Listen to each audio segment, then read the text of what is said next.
નમસ્કાર દર્શક મિત્રો, ગુજરાત પ્લસ ન્યૂઝમાં આપનું હાર્દિક સ્વાગત છે. હું છું મેઘા અગ્રવાલ અને જોઈએ આજના મહત્વના સમાચાર. આગામી તારીખ 25 અને 26 જૂન 2026ના રોજ મુસ્લિમ બિરાદરોના પવિત્ર એવા મોહરમના તહેવારની ઉજવણી કરવામાં આવશે. આ તહેવારની નર્મદા જિલ્લામાં અને તિલકવાડા તાલુકામાં પણ મુસ્લિમ બિરાદરો દ્વારા દબદબાભેર ઉજવણી કરવામાં આવતી હશે. આ તહેવાર શાંતિપૂર્ણ માહોલમાં યોજાય અને વિસ્તારમાં શાંતિ અને સલામતી સાથે કાયદો અને વ્યવસ્થા જળવાઈ રહે તેવા ઉદ્દેશ્ય સાથે તિલકવાડા પોલીસ મથકે પોલીસ ઇન્સ્પેક્ટર AP સોલંકીની અધ્યક્ષતામાં શાંતિ સમિતિની બેઠક યોજાઈ. આ બેઠક દરમિયાન ઉપસ્થિત આગેવાનો સાથે સીધો સંવાદ કરતા પોલીસ ઇન્સ્પેક્ટર AP સોલંકીએ જણાવ્યું કે આગામી સમયમાં મુસ્લિમ બિરાદરોનો પવિત્ર એવા મોહરમના તહેવારની ઉજવણી કરવામાં આવશે, પરંતુ આવા તહેવારોના સમયમાં કેટલાક અસામાજિક તત્વો શાંતિ બગાડવા માટે પ્રયાસ કરતા હશે. કેટલાક લોકો સોશિયલ મીડિયામાં ખોટી પોસ્ટ કરતા હશે.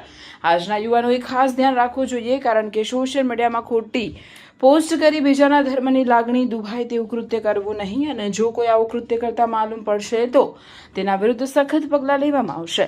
એટલે દરેક વ્યક્તિએ ખાસ ધ્યાન રાખવું. વધુમાં તેમણે જણાવ્યું કે ખોટી અફવાથી દૂર રહેવું. કોઈ પણ વ્યક્તિએ ખોટી અફવા ઉપર ધ્યાન આપવું નહીં અને કોમી એકતા અને ભાઈચારા સાથે મોહરમના તહેવારની ઉજવણી કરવા માટે પોલીસ ઇન્સ્પેક્ટર AP સોલંકી બેઠકમાં ઉપસ્થિત રહી સૌને અપીલ કરી હતી.